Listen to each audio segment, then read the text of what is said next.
Vamos lá? Então eu queria chamar os participantes do nosso painel aqui, empreendedorismo de 8 a 80. Eu queria chamar primeiro o nosso mediador, Marcelo Pimenta. Quem estava aqui já conheceu. Palmas para ele, por favor, gente. Se é de 8 a 80, a gente vai chamar o lado mais baixo aqui do quartil. Então eu queria chamar Davizinho Braga.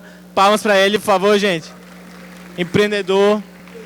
E agora no lado dos 80, eu queria chamar Léo Shoa. Por favor, gente, palmas pro Léo. Então fica aí. E Marcelo, é com você. O Ítalo. Desculpa, gente. Esqueci o Ítalo, que não tá nem no 8 nem no 80. Pode vir aqui, Ítalo. Palmas, por favor, pro Ítalo, gente. Na verdade, o Ítalo é o 80, né? Por favor. Se a gente somar aqui a idade de todo mundo, vai dar 80, com certeza. Bem, pessoal, me convidaram agora aqui para fazer essa mediação, né? Eu estava dando uma palestra aqui um pouco antes, né? Mas essa chama empreendedora, né? Ela muitas vezes acontece na vida das pessoas em diferentes épocas da vida das pessoas. Tem gente que acaba... Hoje de manhã, por exemplo, eu acabei pegando um táxi para cá, né, num cara que trabalhou a vida toda na Volkswagen e lá em São Paulo, e o sonho dele era vir morar aqui no Nordeste. E ele me disse que ele se aposentou e ele comprou um táxi e veio para cá. É uma pena que ele não sabia desse painel, porque ele podia estar aqui, porque ele deve ter seus 70 anos. Né? Então, mas eu acho que assim, esse é um exemplo de que empreender não tem idade, né? E as pessoas podem empreender em diferentes estágios da vida delas, de acordo com as condições que lhes são dadas. Né? Então, para começar, eu ia sugerir que cada um de vocês contasse um pouquinho do seu negócio e qual foi o momento, né, de vida que vocês estavam quando começaram a empreender. Né? Você pode começar, Léo? Pessoal, boa tarde. Meu nome é Léo Shoa.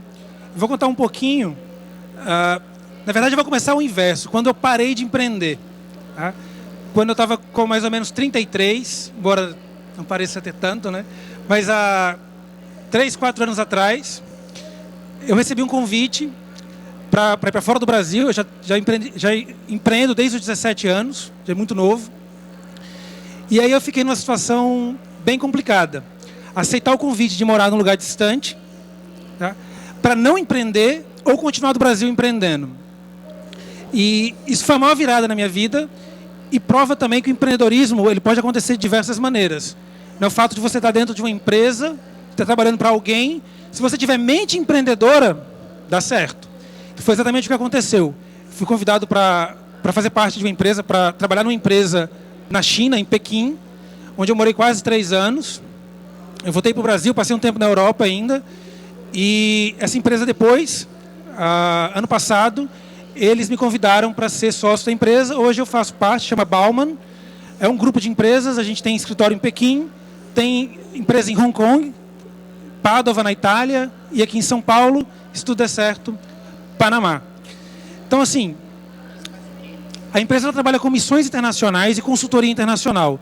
Então, empreendedores brasileiros que queiram começar projetos de internacionalização, eles podem participar das missões que a Bauman organiza, ou ela pode contratar a Bauman para que ela consiga fornecedores, consiga contatos fora do país.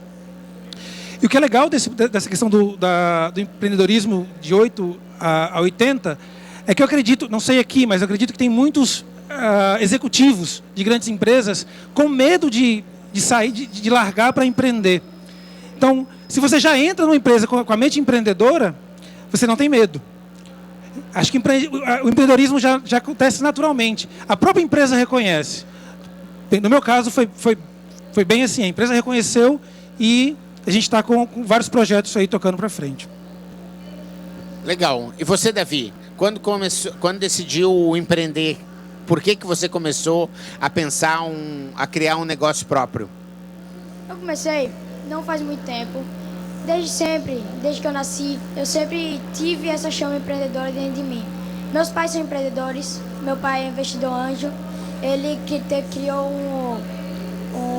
uma startup na época de vender ingressos online, uma plataforma. E ele sempre me levou para congressos, vários congressos, em que neles eu aprendi muitas coisas. Algumas delas que foram cruciais para eu estar aqui hoje. E uma delas foi que, ninguém, exceto você, pode decidir o que você quer da sua vida.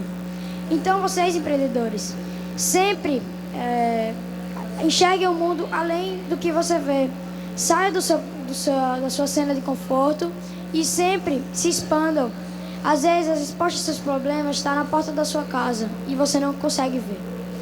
Eu tenho 13 anos, meu nome é Davi Braga, como vocês já sabem, e eu criei uma startup de vender material escolar.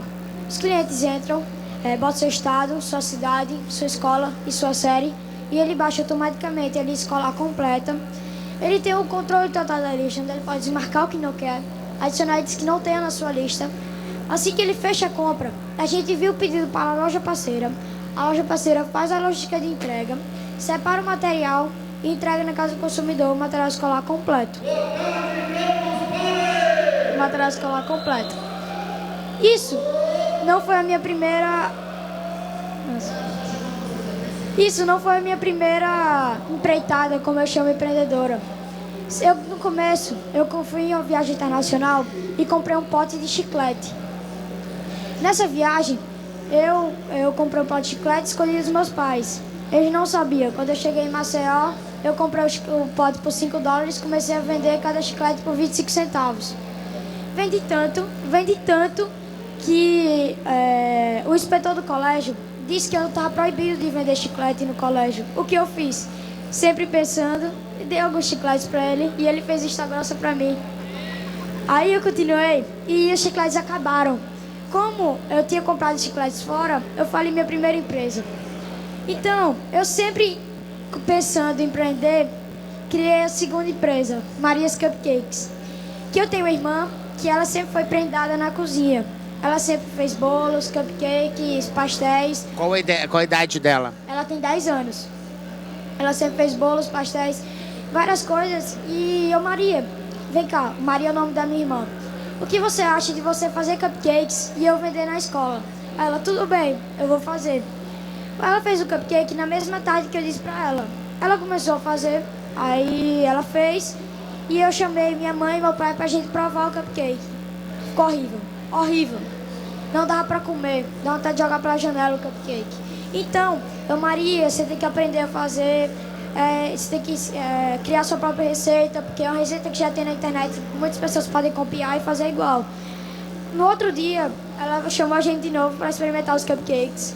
Ela fez um cupcake muito bom, que eu mandei cupcakes para todos os meus amigos e família. Todo mundo adorou os cupcakes. Aí eu, com visão empreendedora, comecei a criar um cardápiozinho. Comecei a levar para o colégio 20 cupcakes por dia para vender. Aí, com o passar do tempo, foi aumentando de 20 para 40, para 50. Daí, eu vendia por R$2 cada cupcake. E eu tirava por dia R$100. Às vezes, até tirava 150 quando eu levava mais um pouco. E eu fazia encomendas de cupcake. As pessoas encomendavam cupcake.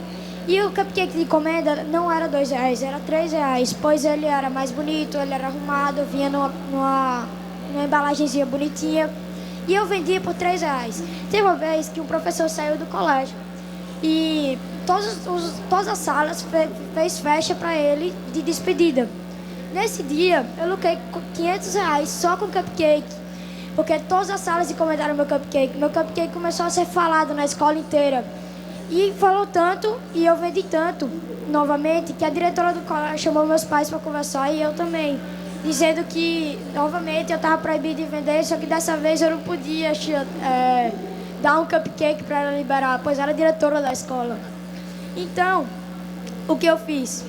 Eu comecei a fazer apenas no colégio só encomendas, eu só entregava no colégio. Porque ela disse que eu estava proibido de vender, não de entregar. As minhas amigas me chamavam no WhatsApp, eu mandava o pedido para minha irmã, e a minha irmã fazia os cupcakes e eu entregava no outro dia no colégio. Daí, depois dessa fase, eu fui chamado pelo diretor-geral do colégio, que eu estava tirando os lucros da cantina da escola. A cantina da escola viu que esse cupcake dava dinheiro e começou a copiar meus cupcakes. Aí outras pessoas também começaram a fazer cupcakes, mas nenhum igual ao meu, todos eram ruins. Porque o meu em vez de disquete eu botava M&M, em vez de creme de avelã eu botava Nutella. Então tudo era produtos de melhores qualidades. Então o meu cupcake era o melhor que tinha na escola. Só que aí eu e minha irmã começamos, como toda empresa, começamos a ter conflitos. E meu pai e minha mãe, para evitar brigas na família, disse: vocês têm que parar de vender cupcake. Aí a gente parou de vender e com isso eu não conseguia ficar parado. E eu vendo o problema que a minha mãe teve em comprar material escolar, criei a Listit, uma plataforma que com poucos cliques você consegue comprar esse material escolar completo. Muito legal, muito bacana. Então você já tem uma experiência de dois negócios que não deram muito certo e agora você já acumulou mais experiência para o seu terceiro negócio, é isso? Não foi apenas essas, entre elas tiveram várias que não vale a pena falar para vocês. Mas eu vou falar uma. Tipo, minha mãe tem uma loja de vender material escolar, não só material escolar, mas produtos em geral, tipo de festas, vendia chocolate.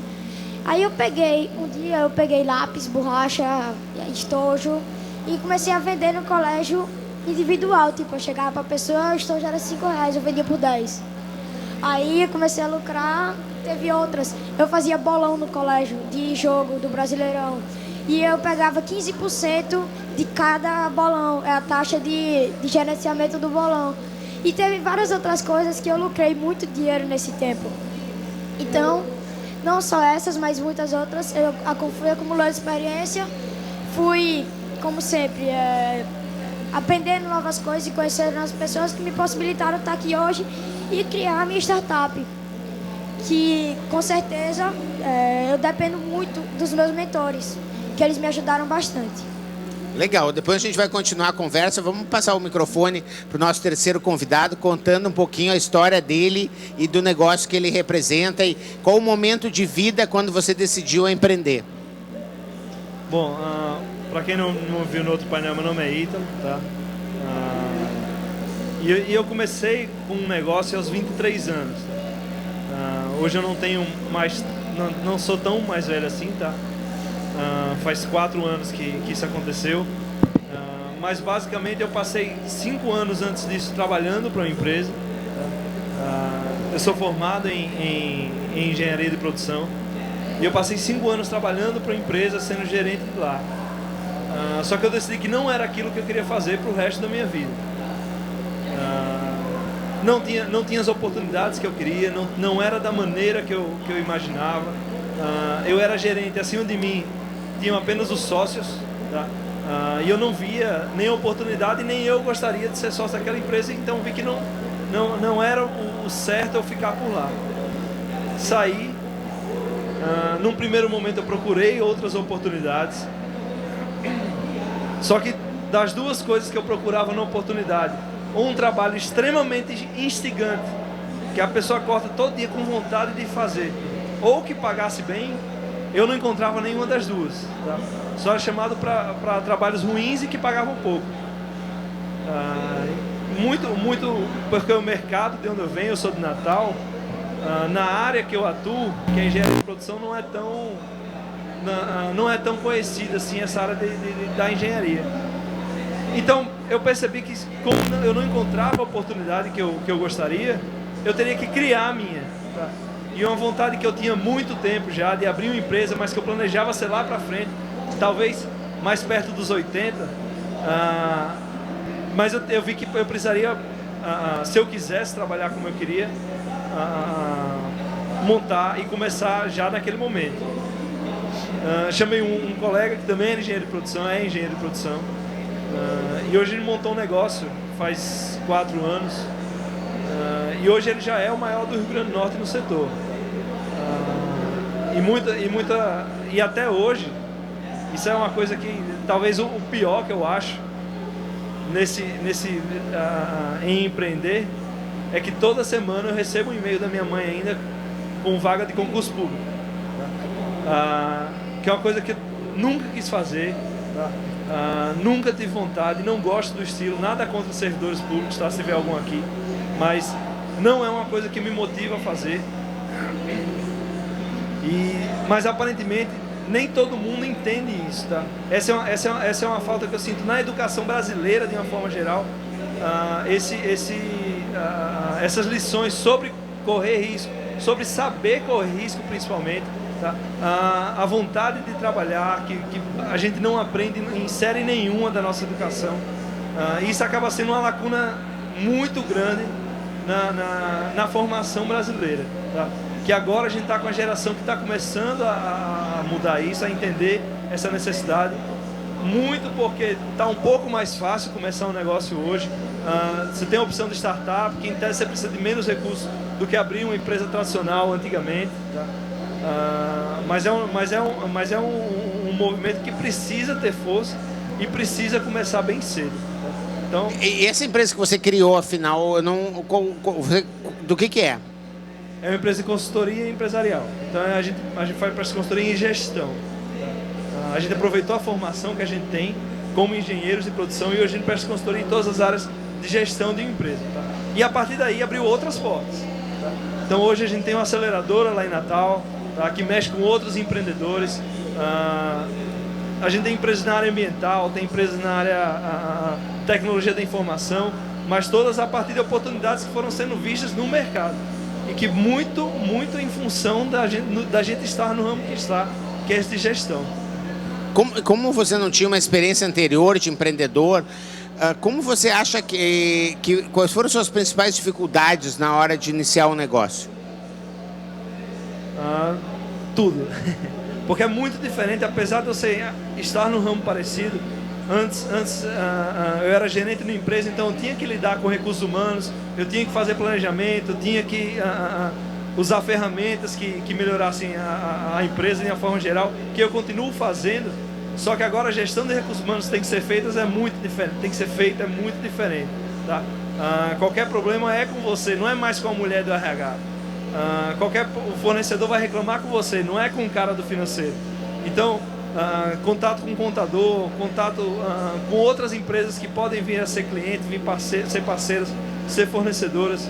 Então, o jeito de contactar, os desafios são bem diferentes. E, logicamente, a carga de trabalho, que muita gente acha que vai ser para menos, mas normalmente é para mais. Tá? Acho que se contabilizar, desde que eu abri a empresa, minha média de horas de sono caiu uns 50% a 60%. E você, Davi, quais foram as maiores dificuldades aí nesse empreendimento da Listit? Em relação a quebrar o tabu de que criança não pode empreender. Em alguns eventos que eu vou, que eu contei a história da Listit, pessoas não acreditaram. Pessoas disseram que a ideia não tinha sido minha, que eu não tinha capacidade de fazer isso. Então, eu sempre tento quebrar o tabu de que criança não pode empreender, porque isso na nossa cultura é muito forte. Criança é criança, criança tem que brincar, criança tem que estudar, criança não pode trabalhar. E eu não aceito isso. Eu acho que qualquer criança teria que abrir uma startup ou então pelo menos estudar empreendedorismo para ver se tem alguma capacidade disso ou então alguma vontade. Porque tem crianças que não têm oportunidades alguma, que até querem empreender, mas não têm oportunidades. A escola só ensina matemática, português e história. Eu acho que empreendedorismo deveria ser uma matéria igual a português, história, matemática, entendeu? Mas você não acha que você pode estar perdendo oportunidades na vida de ficar jogando futebol, indo para a praia, fazendo coisas que depois no futuro você não vai ter mais tempo, né? Você vai ter que em uma empresa agora, daqui uns dias você vai ter 5, daí você não vai ter mais tempo para ficar brincando de bola de gude, indo para a praia, vendo televisão. Você não acha que você pode estar perdendo algumas coisas que só essa idade que vão te permitir? Eu acredito que se eu estou fazendo o que eu gosto, não é trabalho. Empreender para mim é brincar. Eu estou fazendo o que eu gosto. Então eu não estou perdendo nada. E, inclusive, eu consigo gerenciar o horário para dar tempo para tudo. Eu tenho tempo de brincar, tenho tempo de sair com os amigos, de ir para o cinema, de ir para a praia, como você disse, jogar bola de gude, de assistir TV, jogar videogame, tudo isso eu tenho tempo. E eu ainda tenho tempo de estudar e de trabalhar. Então eu consigo gerenciar bem isso. Ah, que legal. Então você está conseguindo organizar o seu tempo para fazer tudo o que você quer. Eu estou conseguindo sim. Algumas vezes não, realmente não dá. Tipo, exemplo, hoje eu faltei uma aula. Não dá mesmo. Mas eu estou tentando sempre e minha mãe está me ajudando nisso, de gerenciar meu tempo para perder o mínimo de aulas possíveis e aprender o máximo de coisas possíveis. Legal. E você, Léo, qual foram as principais dificuldades que você teve quando começou a empreender? Eu acho que, primeiro, a gente tem que dividir, tem que entender bem o que é o seu empreendedor e ser empresário. Acho que isso está se misturando muito hoje em dia. Quando você diz que eu sou empreendedor, você está começando um negócio, você está principalmente aparecendo bastante na mídia, porque está muito em voga nas startups. E ser empresário vai muito mais além. É uma história que você está criando, como o Davi está falando aqui, está começando agora cedo, e provavelmente vai ter uma longa e bela história aí com o empreendedorismo. Mas o ser empresário significa você ser o primeiro a chegar na tua empresa, você pagar todos os seus impostos em dia, arcar com as consequências das suas decisões. Isso tudo leva bastante tempo. Então, eu acho assim, as dificuldades de empreender são umas, de ser empresário são outras completamente diferentes. Se tem um ponto, uma curva que elas se tocam, chama custo Brasil. Quem aqui se considera empreendedor, por favor, levanta a mão, aqui da plateia. Empresário, tem algum empresário que já tem uma empresa com mais de 5 anos? Não tem ninguém. Nosso amigo ali. Sabe muito bem que o custo Brasil inviabiliza bastante o crescimento. Infelizmente, o nosso país ele não é business oriented. Ele não está focado para desenvolvimento de negócios como poderia. Tá? Então, eu acho assim, no meu caso, eu procurei lá fora. Eu demorei um pouco para cair a minha ficha. Hoje, eu deveria ter feito talvez um pouco mais, não da idade do Davi, mas um pouquinho mais velho. Tá? A gente brasileiro vive numa bolha, a gente não sai do nosso país. A gente não fala outra língua. Lá em João Pessoa agora teve um evento internacional e praticamente não tinha ninguém falando inglês. Vocês já repararam que a gente vive num continente, América do Sul, temos aí, sei lá, 12 países que falam espanhol. Quase ninguém fala espanhol. Quem fala espanhol aqui? Que pode vir aqui na frente e se apresentar em espanhol, blá, blá. Levanta a mão aí. Espanhol, gente. Portunhol, pelo menos, vai. Portunhol. Então, assim, essa é a nossa realidade. A gente vive numa bolha. Então, empreender... O Davi tem um outro exemplo que eu acho fantástico. Ele falou o seguinte: eu fui fazer uma viagem internacional com os meus pais. Vi uns chicletes que não tinha no Brasil. Não foi isso, Davi? Exatamente isso. E eu não tinha encontrado chicletes antes aqui no Brasil e não vendi na cantina do meu colégio. Por quê? As oportunidades, gente, não estão aqui, não. A nossa mente, quando você passa todos os dias fazendo o mesmo trajeto, fazendo as mesmas coisas, a nossa mente se acostuma. Você já reconhece os mesmos sons, as mesmas cores, os mesmos sabores. Não tem nada de novo. Por isso que a jornada do herói, como a gente chama, você sair do seu ambiente onde você está e lá fora, lá é que você vai encontrar. Você vai ativar as áreas cerebrais que vão estar mais propícias à inovação. E aí você volta para empreender. E de novo a diferença. Esse universo de startups, eu tenho outra empresa que chama Cultiva Tech. A gente cria programas de empreendedorismo. A gente tem um agora com o Sebrae, na Paraíba, que é o Start PB. Então a gente vê que nessa questão de empreender é muito fácil. Agora eu quero ver continuar, seguir. Né? Bom, a grande maioria nem CNPJ tem quando começa. Beleza, não tem CNPJ. Mas pô, você viu que está dando negócio, que o negócio vai dar certo? Abre teu CNPJ, começa a formalizar a tua empresa. Você mesmo vai se sentir, poxa, eu sou empresário. Muda a percepção. Legal. Pessoal, a ideia aqui é que seja algo bastante dinâmico. Eu gostaria de ver quem que tem alguma pergunta para fazer aqui para os nossos painelistas. Ali tem já um pedido de microfone. Se vocês quiserem pegar um dos microfones aqui do palco, podem ficar à vontade aí para circular. Vai lá, o rapaz de vermelho lá, por favor. Boa tarde. Boa tarde. Sou o DJ Bola, sou de São Paulo. de Jardim Ângela, Zona Sul. E a pergunta que eu faço para os palestrantes: qual que é o impacto social do negócio, do empreendimento ou o que seja? Qual é o impacto social que causa na sociedade? Quem quer responder? Eu acho que esse é o principal objetivo de qualquer negócio, impactar socialmente. Eu acho que hoje mais do que nunca, o movimento das startups ele nasce já nos Estados Unidos com essa mentalidade de ajudar a resolver problemas, principalmente globais. Então, deveria ser o foco do empreendedor. Ganhar dinheiro é consequência. Cada vez mais se fala desse empreendedorismo social, isso está muito em voga. Mas eu acho que não deveria se chamar empreendedorismo social, deveria ser empreendedorismo. Porque empreender é isso, você tem um problema. E volto na questão da internacionalização, porque lá fora você consegue ver os problemas de outra maneira. Mas é isso, é buscar problemas e tentar resolver. Eu acho que é bem isso aí. Grana vem depois.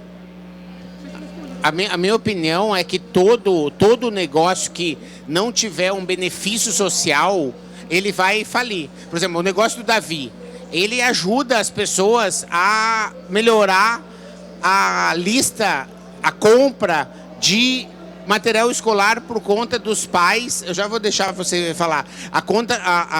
O trabalho para os pais, a criança não ficar com toda a lista, né? Isso acaba gerando mais emprego nas papelarias, isso gera com que o professor tenha o material necessário para ele poder dar aula. Quer dizer, quando um negócio ele não tem uma função social relevante, ele acaba ficando para trás, né? Ele só pelo dinheiro ele não vai conseguir. Quer dizer, um táxi, ele tem uma função social de deslocar as pessoas. A Vivo tem uma função social de aproximar uma pessoa da outra, fazendo com que as pessoas possam estar conversando, né? Quer dizer, então toda empresa, ela tem que ter, na minha opinião pessoal, uma função social muito relevante, porque se ela não conseguir ajudar a sociedade a ser um lugar melhor para se viver, ela vai fechar as portas, né? Essa é a minha opinião. Acho que toda empresa deve ter isso. Qual é a tua opinião, Davi? Assim que eu tive a ideia do Listrit, eu fiz uma pesquisa. E essa pesquisa eu recebi dados que 12 milhões de mães e pais compram material escolar todo começo de ano. Então, quando eu vi esse problema, eu pensei na solução, que foi realmente o Listrit. E um negócio que eu acredito é que toda empresa ela tem que ser sustentável, tá? E sustentabilidade não é só aquela questão ambiental, vamos plantar árvore, não, tá? Mas a sustentabilidade está apoiada em 3 eixos, tá? Ambiental, que é um deles, mas social e econômica também, tá? Então, a sustentabilidade, de uma maneira geral, é você fazer negócio de forma a sempre poder fazer, tá? Então, se eu corto árvores, em minha matéria-prima é árvore, se eu não reponho, algum dia eu vou ficar sem, tá? Assim como se eu não cuido do lado social, dos colaboradores que estão ali, da sociedade em volta, algum dia eu não vou ter colaborador para trabalhar comigo e manter meu negócio de pé. Assim como o negócio, o lado econômico também, se eu exploro meus clientes, se eu não pago o fornecedor direito, e eu não prevejo essa questão econômica, algum dia eu também não vou poder fazer negócio, porque ninguém vai querer vender para eu poder vender meu produto, ou ninguém vai querer comprar porque eu exploro, tá?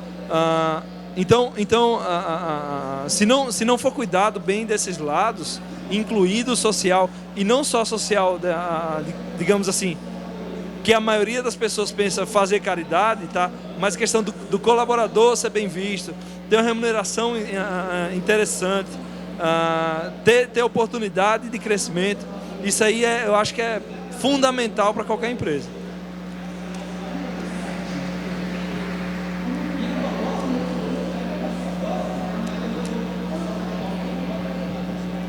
Bem, eu queria perguntar para cada um dos três, de vocês, qual o sonho de vocês hoje como empreendedor? Meu sonho como empreendedor é passar as informações, os aprendizados que eu aprendi até agora para os outros, o que eu estou fazendo hoje aqui. Bem, eu, como empreendedor, né, assim, tem um vídeo no YouTube de um cara chamado David Kelley, Se vocês quiserem anotar, vale muito a pena ver, né? É David Kelley, K-E-L-L-E-Y, que ele tem uma empresa americana chamada IDEO, né? É uma empresa de design de negócios e de serviços e de produtos. E esse vídeo deve ter 1 ano e meio, 2, não é muito mais que isso. Mas para mim, esse vídeo foi muito importante, porque ele me ajudou a descobrir a minha missão de vida, né? E hoje eu descobri que a minha missão de vida é de orientar as pessoas a empreender melhor, né? Então hoje eu faço isso com uma empresa que eu tenho de consultoria, de inovação, que faz a Campus Party, faz uma série de outros eventos em todo o Brasil, faz aqui no Nordeste, faz no Sul. A gente faz pelo menos uns 10 eventos por ano, né? Eu sou professor responsável pela área de inovação na Escola Superior de Propaganda e Marketing, SPM, lá em São Paulo, né? Então hoje eu consigo direcionar todos os meus esforços para ajudar as pessoas a empreender melhor. Então, o meu sonho é continuar conseguindo fazer isso, sabe? Depois que eu descobri o meu propósito de vida, né? Porque eu acho que isso que é importante. Quando você consegue juntar o seu propósito de vida com o seu propósito profissional, eu acho que a coisa daí deslancha, assim, né? Então, essa para mim é a minha visão. Vou passar aqui para os demais debatedores. Quantos que estão aqui já tiveram uma experiência de negócios empreendedora fora do país? Ninguém? Alguém, por favor? Alguém já teve experiência de ter ido para fora do país, trabalhado? Uma empresa. Meu sonho é que, quando eu faço essa pergunta numa plateia, praticamente todo mundo levante a mão.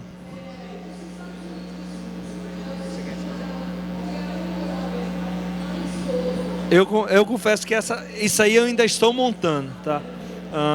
Quando eu comecei a montar o meu negócio, o meu desejo era realmente criar a oportunidade que eu não tinha, tá? Mas onde eu quero chegar, acho que ainda vou descobrir.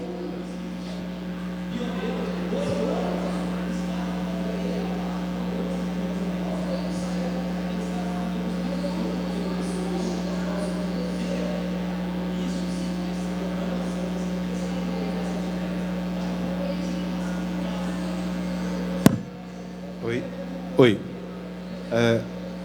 Especificamente provocando o Léo, né?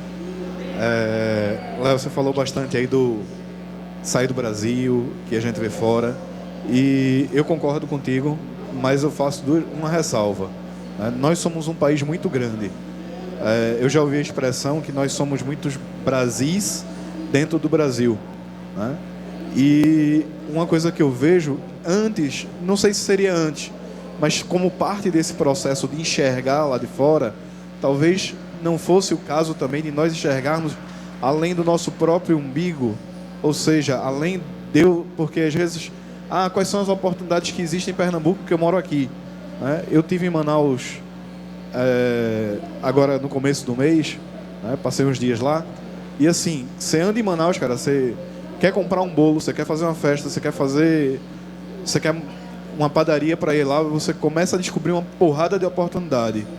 E quando você fala com alguém daqui, pô, tu já foi em Manaus? A pessoa olha para você e diz, mas como assim ir em Manaus? Né? Então, eu acho que não é só uma questão de ir para fora, eu acho que parte do processo, será que não seria a gente aprender a olhar para fora do nosso próprio umbigo como um todo? E aí sim a internacionalização seria uma consequência? Você falou que você foi a Manaus e lá você checou uma oportunidade, não é isso? A minha resposta está exatamente na tua pergunta. Você já respondeu. Você só consegue observar que existe oportunidade em Manaus porque você teve um elemento de comparação. Você comparou com a tua vida hoje em Pernambuco. Entendeu? O que eu defendo não é a questão de você ter a tua empresa lá fora. Aliás, eu também defendo isso. Porque é muito mais fácil. É muito mais fácil do que as pessoas imaginam. Você abre uma empresa hoje no Panamá, por exemplo, em horas. Em Londres, em horas. Ah, meu Deus, como é complicado. Você vai fazer a primeira vez? A segunda já não vai ser mais. Então, assim, o Brasil, ele tem... A gente teve portos fechados aí até 94, se eu não me engano. Isso é super sério. A gente não tem histórico internacional. Quando eu falo para a gente ir para fora, é porque lá fora você não precisa montar empresa lá. Mas tendo experiência lá de negócios, você, quando volta, é muito mais fácil de você lançar um produto novo, de você inovar em alguma área.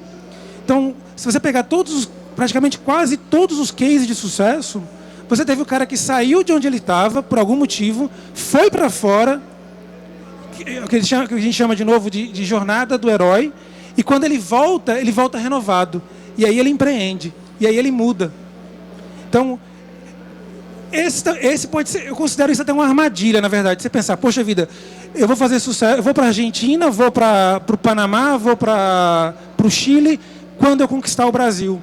O problema todo é que o Brasil são muitos Brasis e o Brasil é muito complicado. A nossa política voltada para negócios é muito complicada, coisa que lá fora não é. E talvez você poderia estar fazendo muito mais sucesso, com menos esforço, lá fora do que aqui dentro. Não estou defendendo que a pessoa não empreenda no Brasil, mas tem experiência lá fora, até para você saber o que está acontecendo, está conectado com outros mercados. Só para ajudar, né, dessa parte que por exemplo, eu trabalho muito dentro do Brasil, né, assim, eu moro em São Paulo, mas, por exemplo, eu não organizo evento nenhum em São Paulo. Eu organizo evento no Rio Grande do Sul, em Manaus. Eu fiz agora uma feira do empreendedor lá, que foi super bacana, né? Fizemos uma série de atividades. Agora estou fazendo lá em São Luís do Maranhão, em novembro, né? Dia 4 e 5 de setembro. Agora eu vou estar na Bahia fazendo um trabalho de desenvolvimento da inovação em software, junto com a incubadora lá na Bahia. Então, a minha missão passa muito por isso, né, de fazer com que as pessoas possam estar enxergando as oportunidades nesses diferentes Brasis, né, fazendo com que as pessoas possam estar acontecendo. Então, acho que eu entendo que o Léo pegou uma outra oportunidade, né, e existem várias outras oportunidades, que essa troca de visões é que vão fazer com que o Brasil possa ser um país melhor para se viver, né, quando tiver essa integração regional, com essa integração internacional também, né, porque eu sou gaúcho, vocês podem notar pelo meu sotaque que eu não perdi até hoje, né? Então, para quem mora no Rio Grande do Sul, você atravessa a fronteira de Uruguaiana, você está na Argentina, né? Você vai a Livramento e Rivera, você está no Uruguai, né? Tem uma cidade que eu adoro, que é Foz do Iguaçu, lá no Paraná, né? Em que você tem isso com o Paraguai, com a Argentina, tudo no mesmo lugar, né? Então, lá em Foz do Iguaçu, existem mais de 90 etnias morando em Foz do Iguaçu. Ela é uma cidade multicultural, existe uma diversidade muito grande, é um espaço muito legal de se empreender, porque existe todas essas diferenças. Então, eu acho que a minha resposta para você é que eu acho que existe para tudo, né? Existe gente que está fazendo a integração nacional, tem gente que está fazendo a integração regional e tem gente fazendo a nossa integração internacional. E é a soma dessas integrações que vão fazer um Brasil melhor. Essa é a minha visão. Alguém quer falar sobre isso? Não? Falando de oportunidade, então eu já deixo aqui para vocês que estão aqui assistindo agora, o governo de Hong Kong está com um projeto para aceleração de startups, como acontece no Chile. Não sei se você já conhece o Startup Chile.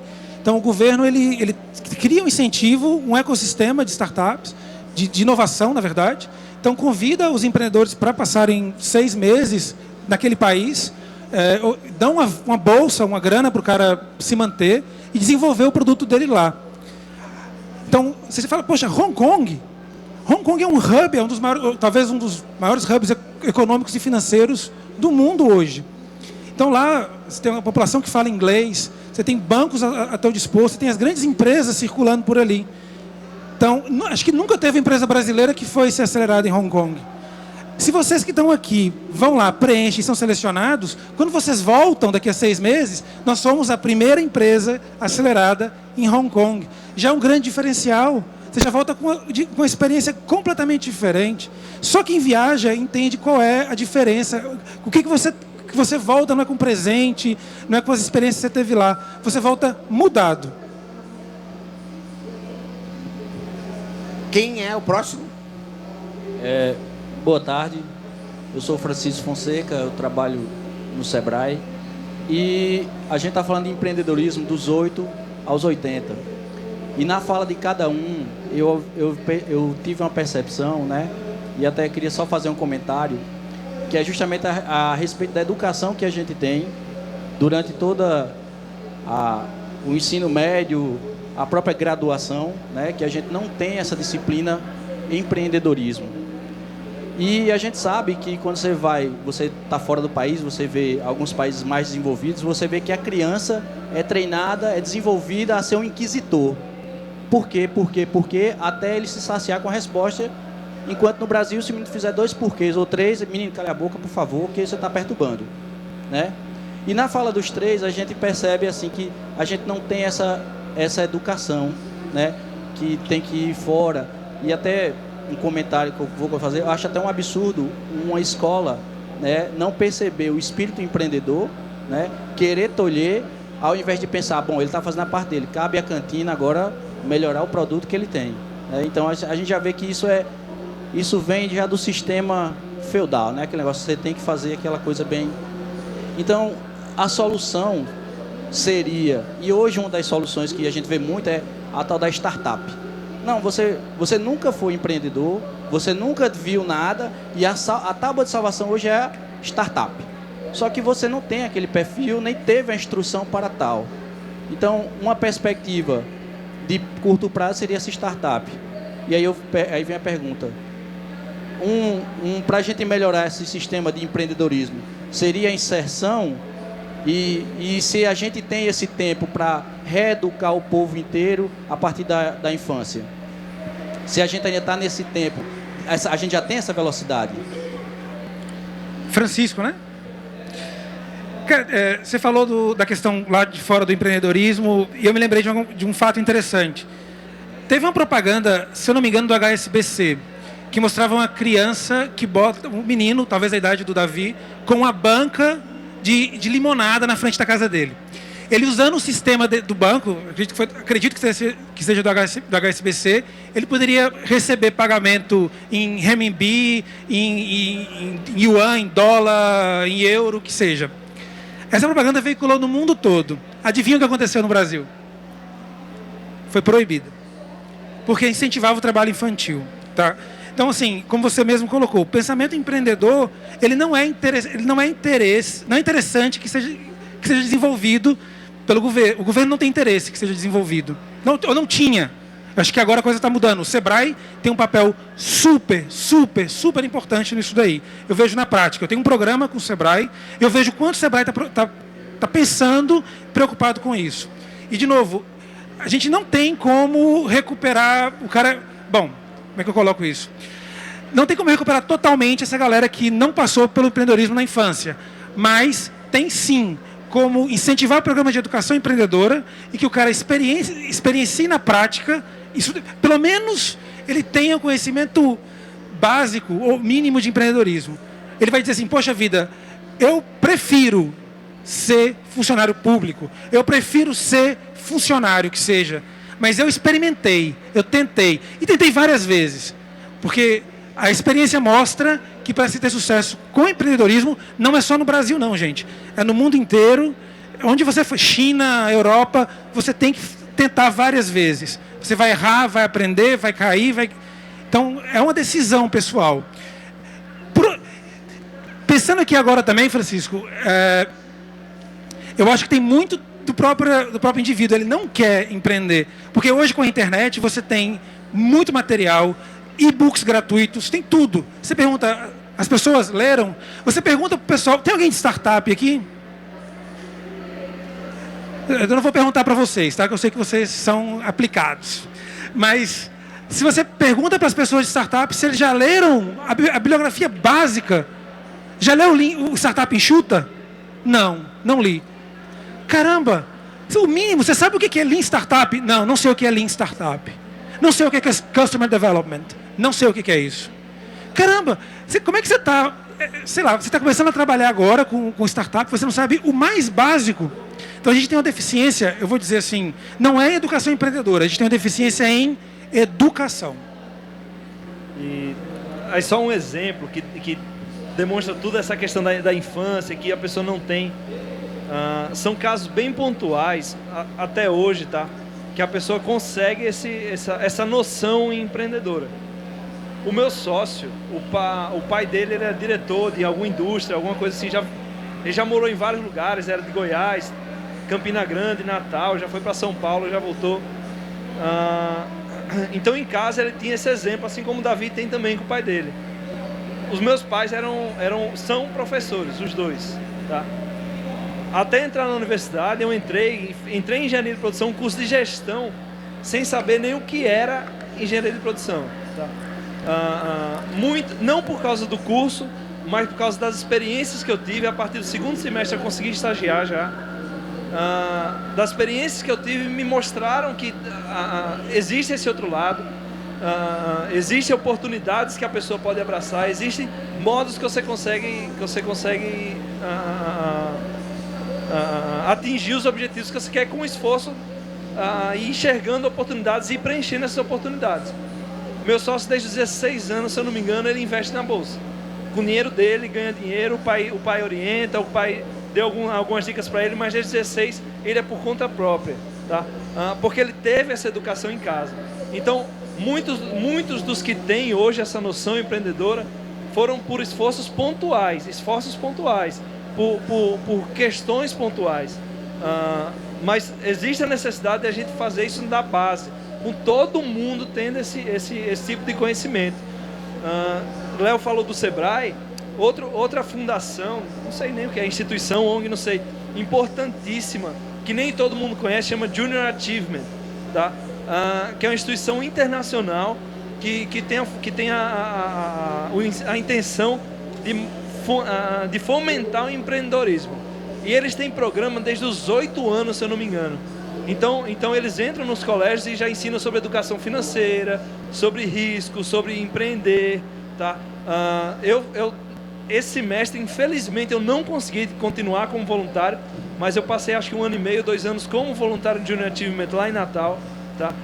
Quem tiver a oportunidade, quem quiser ajudar nisso aí, é uma maneira interessantíssima de continuar. E logicamente, como ONG, como instituição, eles não têm fins lucrativos, tá? É uma instituição que ela é suportada por várias das grandes empresas mundiais para fomentar o empreendedorismo em jovens. Interessante, você tinha na questão de empreendedorismo agora com 80, né? A gente falou muito de empreendedorismo jovem. Eu sou facilitador do Startup Weekend, acredito que todo mundo conhece, tá? Que é organizado pela Up Global no mundo inteiro, e aqui no Brasil é a Up Brasil quem organiza, e promove uma batalha de startups. Eu tive o prazer de organizar o primeiro Startup Weekend Woman, voltado para o empreendedorismo feminino aqui do Brasil. E, para minha surpresa, a gente teve exatamente essa questão do 8 e 80 nos resultados. Ao final, as 3 melhores, são selecionadas 3 startups, e essas 3 melhores recebem prêmios. O primeiro lugar ficou com a empreendedora de 18 anos, bem nova, e o segundo lugar com a empreendedora de 60 anos, 65 anos. Também no Rio de Janeiro, no Startup Weekend Favela, a gente teve um super resultado lá, né? Teve um senhor, qual a idade, você lembra? E que veio, ele enxergou um problema na comunidade onde ele morava, criou a solução nas 54 horas, apresentou e tirou o primeiro lugar. Então, eu acho assim, não tem desculpa para empreender. Empreender é uma decisão pessoal. É você acordar, olhar e falar, eu vou começar a empreender. Vai ser difícil? Vai.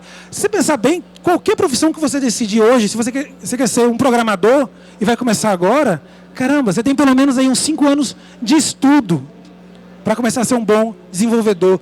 Se você vai fazer direito, 5 anos. Não é isso? Se você vai ser médico, 10 anos. Aí a pessoa acha que da noite para o dia vai virar empreendedor, pô. Você tem que se dedicar, entendeu? A grande vantagem que eu vejo no Davi aqui é que ele está começando cedo.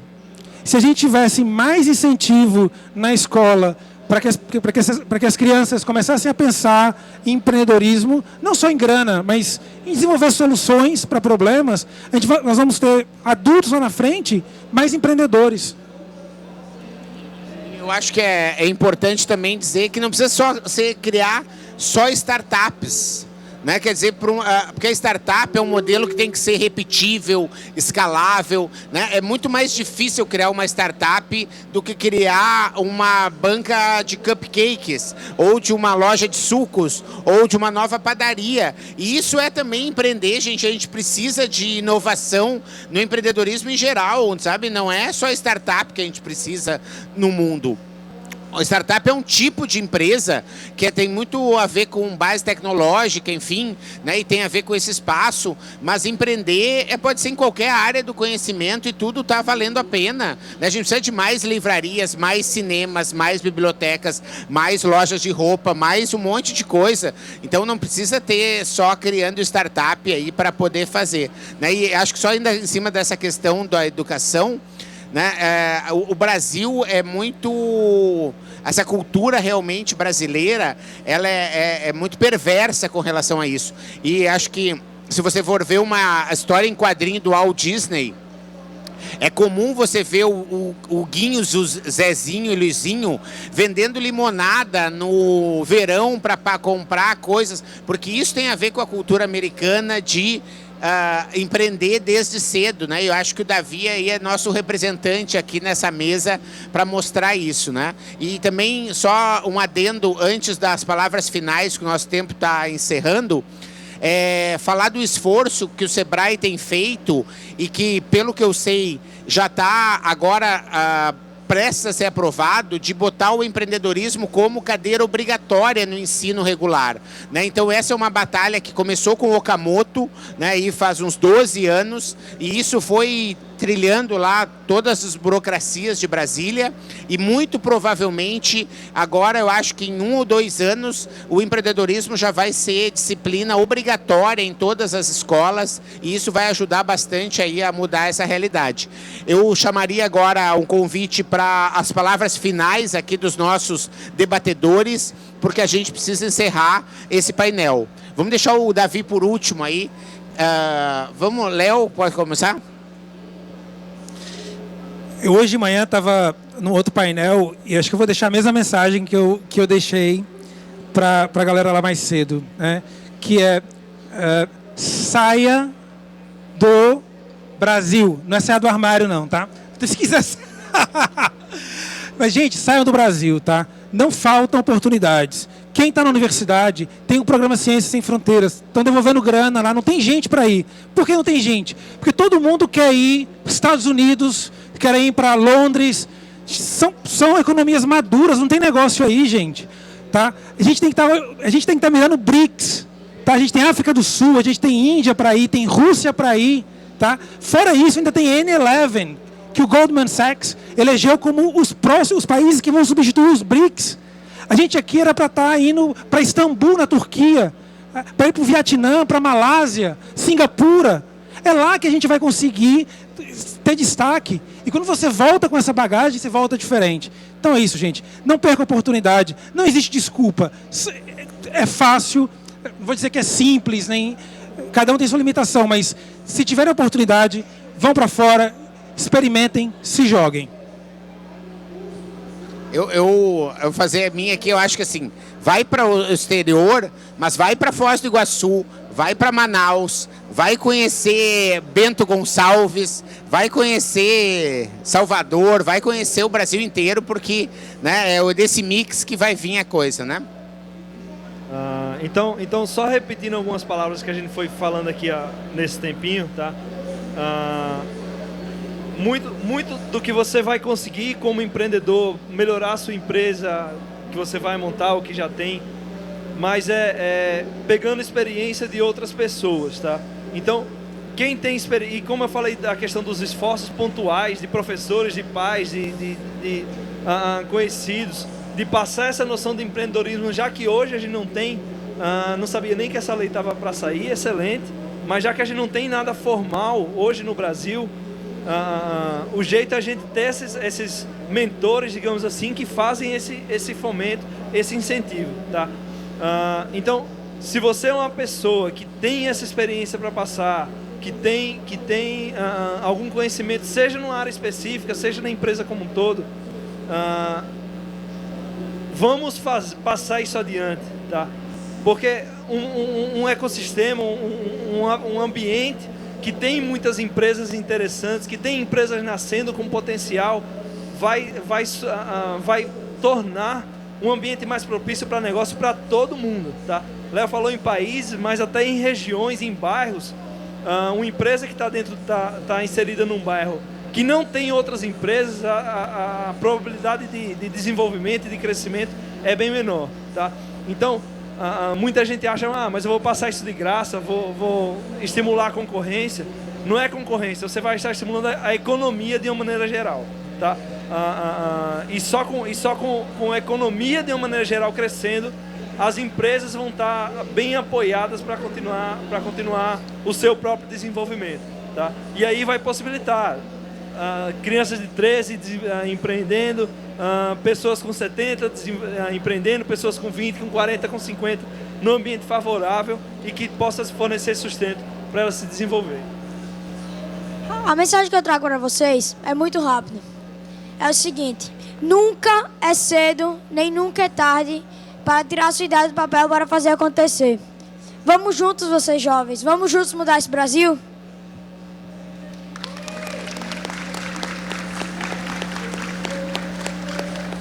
Legal, obrigado então, gente. E continuamos aí em seguida com a nossa programação aqui no Palco de Empreendedorismo. Valeu!